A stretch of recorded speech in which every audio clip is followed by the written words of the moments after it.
va toi? C'est parti. Toi, t'as pas de micro? T'as pas besoin, c'est moi qui parle.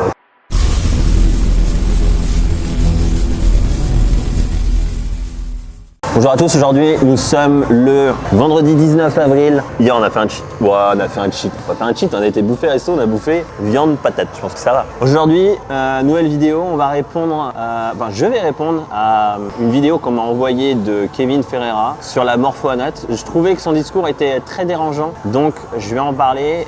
Je vais répondre à ça parce qu'on m'a posé quelques questions, donc ça va être cool. Il m'a écrit, mais je vous affiche le screen. Il m'a proposé un live, mais avec toute la condescendance possible, donc en fait il ira se faire foutre et je vais essayer de rester sympa, voilà. Parce qu'évidemment il y a quand même un gros manque de connaissances, mais on va en parler. Bon, vous le voyez peut-être, mais on a enfin la nouvelle caméra, nouveau micro, oui et non, micro cravate. Ah, c'est qui pour un truc vachement pro, donc c'est parti. Tu connais Yann Christian? Je te mets le code, juste là. Enfin, je te mets le code. Clara te met le code. Moi, je suis un branleur. Allez, suivez-moi. Attends, j'ai pas mes clés, je peux pas rentrer. Comme ça, tu peux un peu voir aussi les coulisses du pur. Hey. On n'est pas bien ici. On a des fringues, de la bouffe. Enfin, de la bouffe, oui, on a de la bouffe. UV, la totale. Hein. On est bien.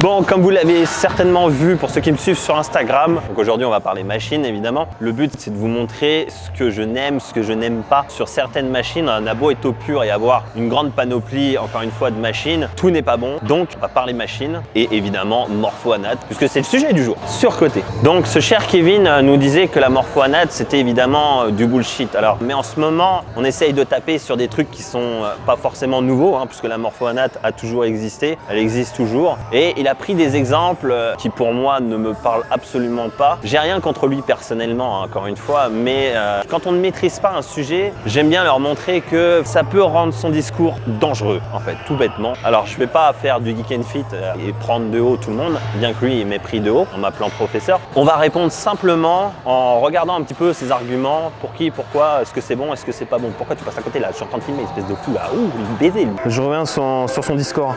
Et sur côté, la sélection d'exercices basée sur sa morpho-anatomie. C'est un truc qui m'énerve à chaque fois que je vois ça sur le net. Lorsqu'on dit, hey, le meilleur exercice pour toi, c'est ça, en se basant sur ce que je vois. Est-ce que tu as des fémurs longs ou des tibias courts? Est-ce que tu as une cage thoracique qui est grosse, etc. Pour moi, franchement, je vais vous dire la vérité, c'est à la limite du bullshit. Et ce qui va dicter votre sélection d'exercices, eh bien, ce n'est pas votre anatomie. On a des limitations articulaires qui sont différentes, peu importe notre anatomie. Le corps va s'organiser différemment et ça va recruter, bien entendu, ses muscles différemment. Vu que j'ai les clavicules comme ça, j'ai les épaules comme ça, le développé couché, ça ne sert à rien, je ne vais pas le développer. Si vous savez rétracter et faire une dépression des omoplates, de la meilleure des façons, vous avez une extension thoracique qui est décente, eh bien vous allez pouvoir maximiser l'étirement de vos pectoraux. Et peu importe votre anatomie, eh bien vous allez pouvoir cibler ces tissus-là. Ah, les basketteurs ne peuvent pas descendre jusqu'en bas. Ils ne peuvent pas ramener la barre au développé couché. Et j'ai travaillé avec mes athlètes, j'ai travaillé avec Clint Capella et Serge Ibaka qui fait 2,14 m. Et les gars, pareil, quand ils faisaient le développé couché avant de me voir, eh bien ils n'arrivent pas à descendre tout en bas. Ils disent, ah, ça me fait mal à l'épaule.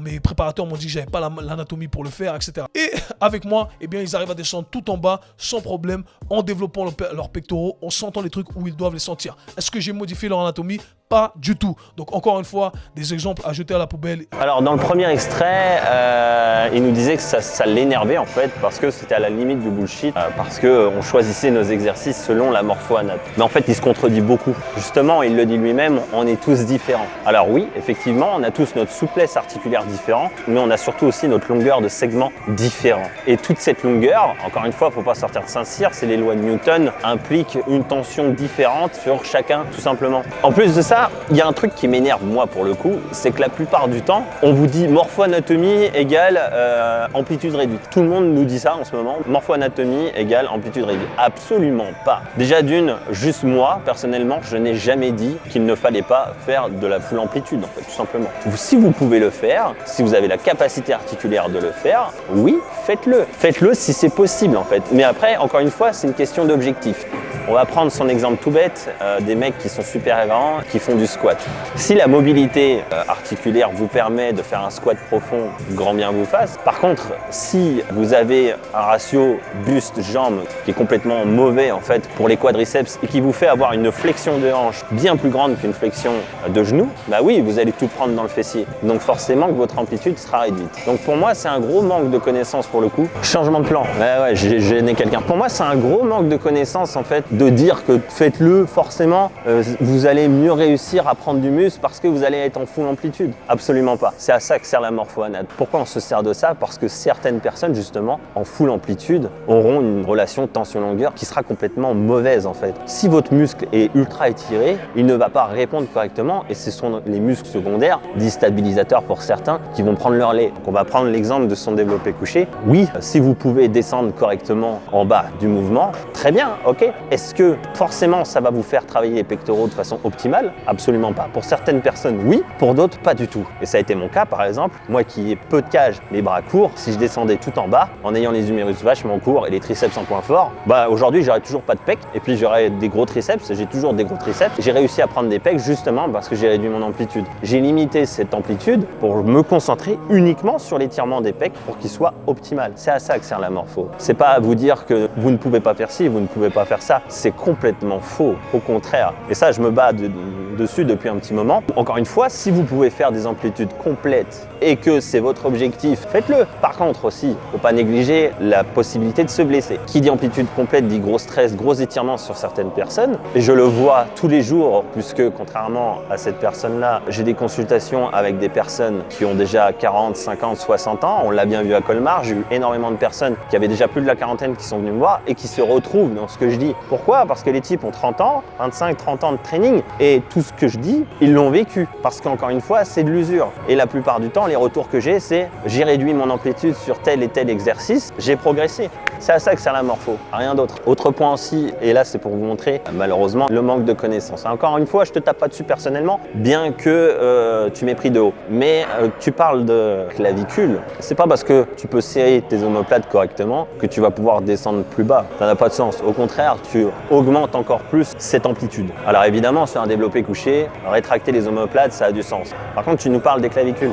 Bah c'est bien, mais si tu es longiligne et que tu as des clavicules de 10 cm, forcément que ta mobilité d'omoplate derrière, tu n'as pas de place. Donc tu ne peux pas bouger les omoplates autant qu'un type qui a des clavicules super longues. Voilà, il est là le problème en fait. C'est encore une fois un manque de connaissances sur le sujet qui vous fait dire un mauvais discours. Et là je m'adresse à tout le monde, à tous ceux qui me visent en fait à chaque fois. Bon lui il m'a pas visé, hein, c'est juste, voilà, je lui réponds parce que ça me fait plaisir, je suis taquin. Encore une fois, n'allez pas l'incendier, il dit certainement de très bonnes choses ailleurs. C'est jusque là, bon, voilà.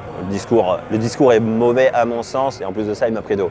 Donc voilà, encore une fois, la morpho-anat, en fait, elle sert uniquement à comprendre vos conflits anatomiques. Ça ne sert uniquement à ça. Si vous voulez progresser partout et que vous ne progressez pas partout, parce que personne ne progresse partout, encore une fois, sinon ça, effectivement, faire croire que tu vas te faire progresser de partout, c'est du bullshit et c'est mensonger. C'est à ça que ça sert. Il faut comprendre ça. Si tu comprends ton anatomie, tu vas comprendre certains problème. Encore une fois, on parle d'hypertrophie, bodybuilding. Je ne parle pas de power ou autre, mais on peut prendre l'exemple de certaines choses. Chez les power, par exemple, lorsqu'ils font un développé couché et qu'ils n'ont absolument pas la morpho, exemple The Panache, pour citer lui parce que c'est le plus connu, qu'est-ce qu'il fait? Il contourne les règles. Donc il prend une prise vachement grande. Pourquoi? Pour éviter de descendre trop bas. Pourquoi? Parce qu'il a les bras certainement très longs au vu de son terre, qui lui, pour le coup, est très bon. Il est fait pour le terre, mais il n'a pas la capacité de descendre très bas sur le couché. Et s'il le fait, vous pouvez être sûr que vous retirez au moins 40 voire 50 kg sur la barre. Ah ouais, mais c'est de la morpho-anat les gars. Autre exemple tout bête, les machines. Si on fait des réglages, c'est pas pour rien. Encore une fois, c'est parce que justement vous n'êtes pas fait tous pareil. Et vous pouvez utiliser plusieurs machines de plusieurs façons.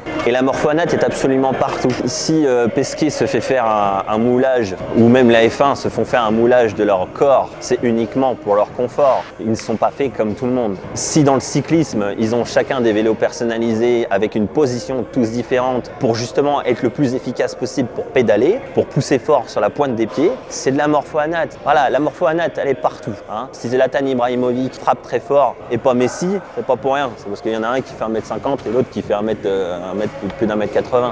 Alors j'exagère, il fait pas 1m50 Messi, mais t'as compris, il est tout petit. Même dans le foot, il a développé d'autres qualités que Zlatan n'a pas. Donc pour moi, dire que la morpho-anat c'est du bullshit, je pense que c'est un gros manque de connaissances et d'expérience. Il dit qu'il a eu des centaines de clients qui sont sortis de l'école de la morpho-anat. Alors j'ai coaché des centaines de personnes et des personnes qui m'ont sorti le mot morpho-anat. S'il y en a une dizaine, on a de la chance. Hein. Donc ils sont forts ces clients. Et pour finir, on va prendre une métaphore toute simple. Demande à un mécanicien de dévisser un boulon de 18 avec une clé de 12. Il va y arriver. Ah, voilà, vous êtes tous différents. On a tous les mêmes outils, pas pour autant qu'on va tous faire la même chose.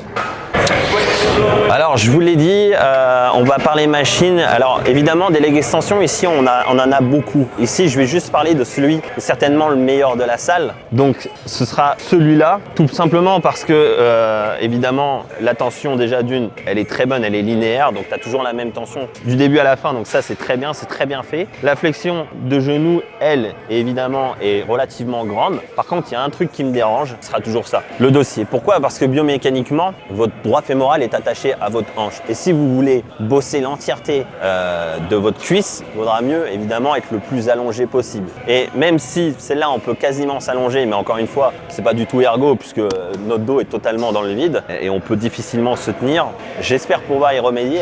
Deuxième machine, évidemment, la Cybex, le leg curl assis. Pourquoi c'est l'une des meilleures pour moi? Parce que déjà vous n'avez pas de boudin, donc ça ne roule pas. Vous êtes bien stable, c'est carré, ok, c'est plat. Donc ça reste bien stable pour l'arrière de vos mollets au moment de la poussée. Ça, c'est une bonne chose. Évidemment, pour le coup, on n'a pas le mouvement de balancier. Alors, je ne sais pas si ce sera possible de faire ça, mais dans tous les cas, ça reste difficile de se pencher en avant, par exemple, sur cette machine-là. Et honnêtement, ça vous crée un stress sur la hanche et sur l'ischio qui est quand même vachement important. Donc ça, j'espère y remédier aussi parce que ça me déplaît beaucoup sur ce genre de machine. Ce qui est dommage, hein, parce qu'encore une fois, la tension est très bonne et on va pouvoir faire quelque chose, je pense. Autre machine que j'utilise très souvent, la Prime ici en pressure curl pour les biceps, enfin que j'utilise très souvent. Je fais pas souvent les biceps, mais quand j'utilise, je prends celle-là. Alors évidemment, ce qui me dérange encore une fois sur ce genre de machine, c'est les poignets. Hein. Si tu as un valgus vachement prononcé, ça va être difficile. Donc je voudrais bien reprendre, pas forcément ce principe-là, mais je vous dis pas tout parce qu'il y a certaines choses qui me dérangent biomécaniquement, mais au moins avoir de bonnes poignées et puis certainement un pupitre vachement plus penché en avant pour X raisons, encore une fois biomécanique. Et voilà, ça fera encore partie de mes objectifs d'avoir un vrai pressure curl. Encore une fois, on en a beaucoup. On a le Panatta qui pour moi est franchement mauvais. Qui est franchement mauvais. En plus, c'est une machine lourde. Alors, elle est à plaque, évidemment, mais elle me dérange beaucoup. Elle est très, très massive pour le peu qu'on en a l'utilité. On a du Panatta aussi en curl incliné. Ça, pour moi, c'est une abomination. Celle-là, j'en parle pas. C'est encore moins amovible. Et puis, on en a d'autres, mais qui demandent d'être excessivement large sur la partie claviculaire parce que sinon t'es vraiment mal foutu. Alors une autre machine excellente, celle-là pour les pecs, vraiment excellente, vraiment elle est douce, une tension pareil que tu peux modifier. Là pour le coup ça a du sens, c'est très bon. Malheureusement encore une fois l'assise est quand même très petite, c'est chiant. Le support pour le dos est très petit, c'est problématique, bien que ça pourrait avoir du sens de le faire très fin, mais ça je ne dis pas tout non plus. Ce qui me dérange surtout c'est pour l'arrière d'épaule. Hein, encore une fois quand on est dessus, on ne sait pas au fond de sa tête, on a la tête qui tape là-dedans, alors que normalement on voudrait avoir le haut du dos complètement arrondi. Donc j'ai certaines idées, à voir si c'est possible encore une fois, mais j'espère qu'on va pouvoir y remédier pour avoir non seulement une machine pec qui soit clean,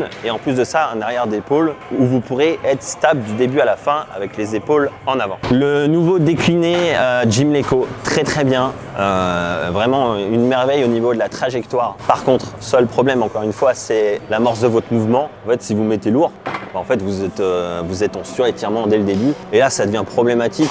Vous êtes obligé de vous faire aider et le but c'est de pouvoir s'entraîner même seul efficacement. Donc ça me dérange encore une fois beaucoup. Sinon en dehors de ça, honnêtement la tension est quand même très bonne. Évidemment c'est placé au bout, donc plus vous montez plus vous avez de tension. Donc c'est une très bonne machine, mais encore une fois c'est l'amorce qui est problématique. Autre machine aussi très bonne, Atlantis, développé couché tout bête. Avec ça, vous pouvez vous entraîner tout seul, sortir la barre sans perdre beaucoup de force. Donc ça, c'est une bonne chose. Par contre, seule problématique, c'est ça. Et vous l'avez chez Basic Fit. Alors, je ne sais pas si Basic Fit, chez Matrix, pardon, c'est la même chose. Mais vous voyez, vous sortez la barre et au final, c'est pas foufou. Alors que le principe de raquer une barre, c'est de la remettre en arrière. En fait, ce que je voudrais, tout bêtement, c'est que quand vous sortiez la barre, ça retombe. Pour que personne soit gêné et que, en fait, vous n'ayez pas la possibilité de taper dans les cales. Autre problématique aussi, la machine ne vous permet pas d'aider directement la personne. En fait, dès que la personne va sortir la barre, donc ça veut dire qu'elle est encore plus loin que ça, elle est au moins là, donc la barre est là, vous êtes super loin en fait pour l'aider. Et mine de rien, s'il y a lourd, ça fait partie des petites choses qui me dérangent. En fait, lorsque vous vous entraînez à deux, vous voulez spotter quelqu'un correctement, ça me dérange. Troisième chose qui me dérange, ça, la dureté. Elle n'est pas folle, c'est assez mou quand même et la forme de la sellerie me dérange encore une fois. Même chose ici, un banc tout bête de chez Atlantis, certainement les meilleurs, ils sont très légers. Il y a quand même pas mal de réglages, donc ça c'est cool. Bien que je pense qu'on peut reprendre le principe de chez Panatta et d'en avoir bien plus pour adapter à chaque morpho. Évidemment, encore une fois, vous n'avez pas tous le même angle pour pousser, donc ça ce serait top. Et par contre, encore une fois, ça me dérange et la forme de la sellerie me dérange. Vous voyez, chez Panatta, on est vachement plus dur et surtout, d'écran, on en a plein. Ça, c'est très bon. Donc ce banc-là est déjà... en fait, il est beaucoup plus lourd que l'Atlantis, c'est dommage. Il y a beaucoup plus de réglages, oui. La sellerie est plus dure. Maintenant, c'est la forme de la sellerie qui me dérange. Autre chose sur les haltères, votre main, elle est creuse au milieu. Donc pourquoi on fait des barres droites? Donc ça aussi, on va y remédier. J'espère pousser le vis jusqu'à là. Le but, encore une fois, c'est d'avoir la meilleure prise possible pour que vous puissiez être le plus fort possible. Autre chose qui me dérange beaucoup, les prises mag, je les trouve pas super. Et je pense, alors là je vais rien dire du tout, mais je pense qu'on va faire ce qu'il faut pour changer ça. J'utilise ça depuis, enfin j'utilise pas celle-là, mais les prises mag, j'en ai utilisé pendant plusieurs années. Et il y a certaines choses qui m'ont toujours dérangé. Bien que chez Prime, ils aient résolu certains problèmes, ça me dérange encore. Donc, on va faire ce qu'il faut. Pareil pour ce genre de truc, en fait, une double poulie. Mine de rien, lorsque les doubles poulies comme ça, c'est très bien, mais la position du banc et la position de la poulie est souvent problématique pour les exercices de dos. Je vois beaucoup de bricolage en fait à ce niveau-là. Donc le but, c'est que ce soit le plus simple possible pour tout le monde. Encore une fois, le but c'est ça, vous simplifiez la vie, vous puissiez être stable, fort, pour pouvoir progresser au maximum. Vous voyez, même dans une salle comme ça, j'ai beaucoup de choses à dire. Je suis ta tasse. Le décliné chez Core, très bien, très bien. Seule problématique, encore une fois, l'amorce, le début. Et puis, si vous êtes penché, parce que celle-là, on peut régler évidemment le dossier, c'est une très bonne chose. Encore une fois, ils ont compris qu'on n'était pas tous fait pareil, pas comme certains. Le but ici, ce sera de venir chercher le début et surtout de trouver une solution toute bête. Mais ceux qui ont la chance d'avoir des déclinés, vous avez déjà sûrement remarqué, plus il y a lourd, plus votre cul il se soulève et plus vous allez glisser vers le haut. En fait, vous êtes emporté par la charge vers le haut. Et ça, c'est con et c'est chiant.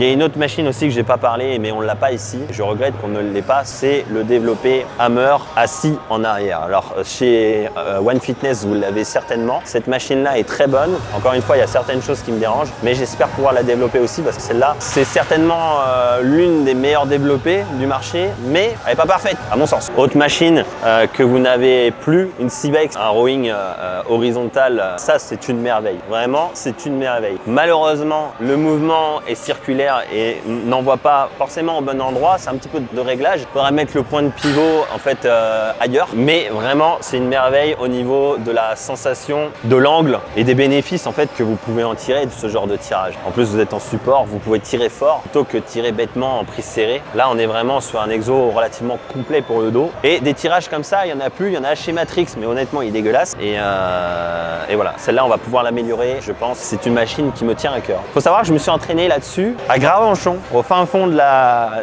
Cambrousse normande. J'avais déjà cette machine-là. Alors à l'époque, je me rendais pas compte de la chance que j'avais de l'avoir parce que je n'y ai quasiment pas touché. Mais c'est une machine qu'on peut trouver comme ça dans les petites salles associatives au fin fond du Kansas normand. Autre machine très réputée, encore une fois, hein, le développé incliné assis. Je crois que c'est une hammer celle-là, ou du moins c'est une copie, je sais plus exactement. Non, c'est pas une copie, c'est bien une hammer. Alors si l'angle, encore une fois, est très bon, c'est le démarrage. tirage qui me dérange toujours. Là, dès qu'il y a lourd, on va devoir vous aider et ça me dérange beaucoup. Autre chose aussi, on n'a pas tous la même prise, donc encore une fois, ça on pourra le changer et surtout l'emplacement en fait des charges, vous le connaissez maintenant, je voudrais bien qu'il soit là. Donc voilà, il y a encore beaucoup de choses à faire, même sur une Hammer très réputée, on peut encore l'améliorer.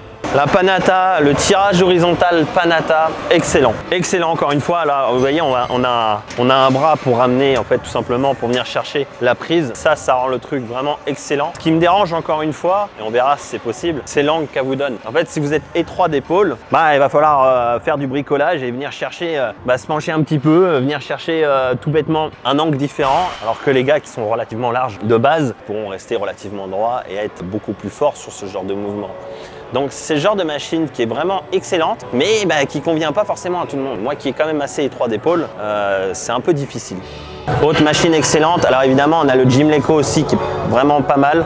Mais le T-bar de chez Bodymaster, regardez-moi ça. Alors celle-là, je voudrais juste la faire à mon nom parce qu'honnêtement, elle est très bonne. Évidemment, des prises peut-être un petit peu différentes, mais elle est très bonne. Pourquoi elle est très bonne? Parce que le mouvement, oui, reste circulaire dans tous les cas, mais ça vous évite de vous retrouver avec les poignets cassés en fin de mouvement, tout simplement parce que ça bouge. Et le fait que ça bouge, c'est comme beaucoup de tirages, et on le voit souvent chez les tirages, par exemple, de chez Technogym, où la fin de votre tirage, en fait, tout simplement, la machine, la poignée, elle vient comme ça. Et c'est stupide. Et c'est le même principe ici. Le fait que ça bouge rend le T-bar évidemment vraiment une bonne qualité. Après ce qui me dérange ici c'est que les pieds sont pas calés comme sur la Gymleco, donc on n'est pas en total confort. Mais ça en fait un T-bar qui est vraiment exceptionnel. En plus de ça, on n'est pas sur le T-bar de chez Arsenal qui lui est quand même très lourd. Alors je sais JP si tu regardes ça, je sais que tu aimes Arsenal, mais pour moi c'est très lourd et pour des débutants c'est compliqué. Par contre leur système de prise elle est très bonne. Donc si on peut allier les deux, évidemment ce sera super. Chez le leg curl allongé, j'utilise celle-là. Pourquoi j'utilise celle-là? Parce que si je mets les coudes, moi qui ai les ischios très courts,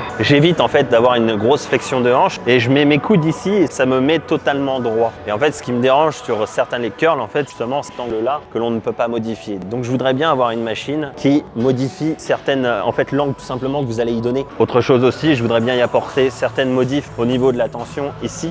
Et ça, je vous le dis pas. Autre machine vraiment que j'apprécie beaucoup quand je peux le faire, comme mes hanches me le permettent, c'est ce hack là. Alors évidemment, le plateau est pour moi beaucoup trop loin. Par contre, ce que j'apprécie énormément, c'est de pouvoir me relever directement et d'être sur le sol plutôt que de devoir me le bouger à chaque fois. Je trouve ça excessivement casse-couille. Oui, ce sont des petits détails, mais je trouve que c'est vraiment confort. Évidemment, avoir un plateau beaucoup plus grand, plus rapproché, un angle soit sensiblement celui-là. En fait, je veux trouver un juste milieu pour que ce soit ni un arrache-genou, ni un truc trop facile comme chez Atlantis, qui n'est pas du tout le même angle. C'est de la trigonométrie là les gars. De toute façon, je sais que ma commu comprend très bien ça. Donc voilà, avec une machine qui vous donne une tension suffisante pour tous, entre guillemets, même si j'aime pas ça. Le but, ce sera vraiment d'avoir un hack pareil, qui ne prenne pas de place. Parce qu'encore une fois, regardez-moi ça. L'Atlantis, c'est immense. Comparé à ça, fait le même travail. Ça n'a rien à voir. En plus de ça, je peux vous garantir que si vous chargez à bloc, bon, vous êtes très fort. Honnêtement, vous êtes très fort. Donc, il y a des machines toutes bêtes, très simples comme ça, qui sont des merveilles, plutôt que d'avoir des Panata avec des trucs un peu bizarres. Ça me dérange beaucoup. Alors, de la presse pour les ischios.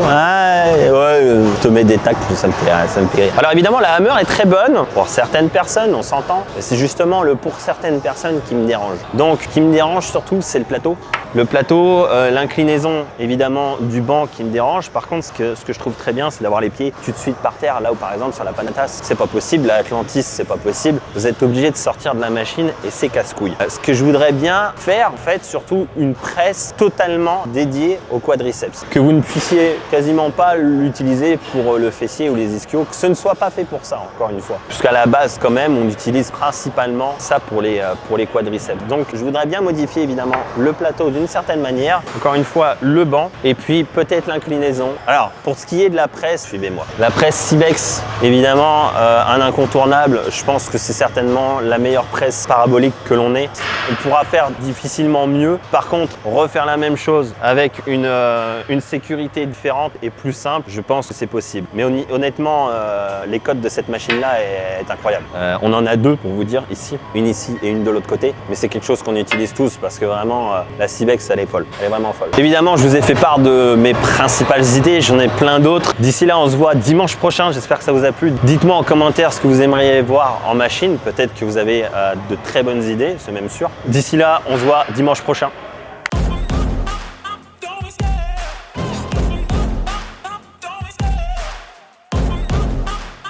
be scared. chasing the hunt, and I